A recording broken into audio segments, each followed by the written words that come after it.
കൂടുതൽ വാർത്തകളും വീഡിയോകളും കാണാൻ ഈ ചാനൽ സബ്സ്ക്രൈബ് ചെയ്യുക. കൂടെ ബെൽ ബട്ടൺ അമർത്തുക. എൻ്റെ ശ്രോതാക്കൾക്ക് വിനീതമായ നമസ്കാരം. ഇന്നത്തെ എൻ്റെ ജ്യോതിഷ വിഷയം, എത്ര വലിയ ശത്രുദോഷവും അല്ലെങ്കിൽ എത്ര വലിയ ശത്രുവും നിങ്ങളുടെ മുമ്പിൽ മുട്ടുമടക്കും. ഇത് ചെയ്താൽ, എന്ത് ചെയ്താൽ, ഞാൻ ഈ പറയുന്ന കാര്യങ്ങൾ ചെയ്താൽ തീർച്ചയായിട്ടും ആ ശത്രുത നിങ്ങളിൽ നിന്നും അകന്നു പോകും. അല്ലെങ്കിൽ അവൻ നിങ്ങളോട് സുല്ലു പറയും.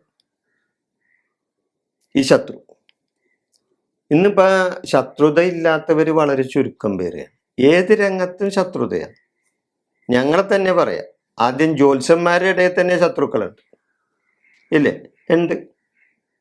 ഒരു ജ്യോത്സ്യന് വേറെ ജ്യോത്സ്യന് ഇഷ്ടപ്പെടില്ല, അവൻ്റെ ശത്രുവാണ്. അതേപോലെ തന്നെ നമ്മുടെ കുടുംബത്തിൽ തന്നെ അനുജന്മാർ തമ്മിൽ ശത്രുക്കളുണ്ട്, ഇല്ലേ? അയൽവാസികൾ തമ്മിൽ ശത്രുതയാണ്.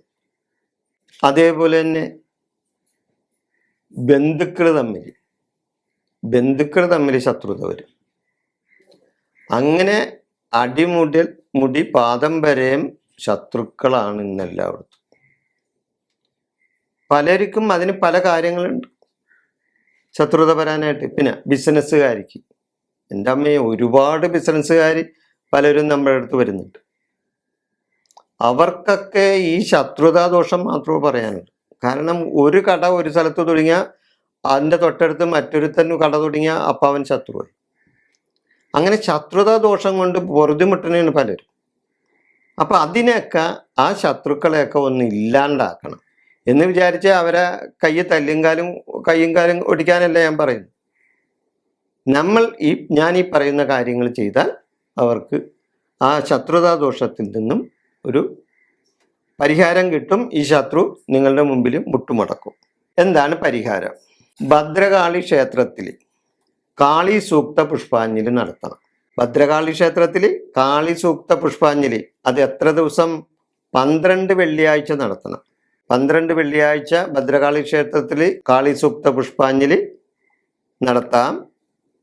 അതേപോലെ തന്നെ ഭദ്രകാളി ക്ഷേത്രത്തിൽ ശത്രു സംഹാര ഗുരുതി പുഷ്പാഞ്ജലി നടത്തണം. ശത്രു സംഹാര ഗുരുതി പുഷ്പാഞ്ജലി അത് നടത്താം.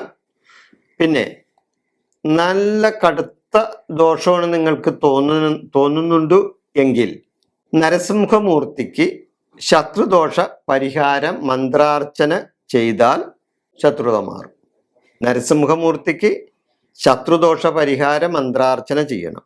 ഇനി അതിലും കൂടുതൽ കടുത്തത വരികയാണെങ്കിൽ നരസിംഹമൂർത്തിക്ക് ഒരു ഹോമം നടത്തണം.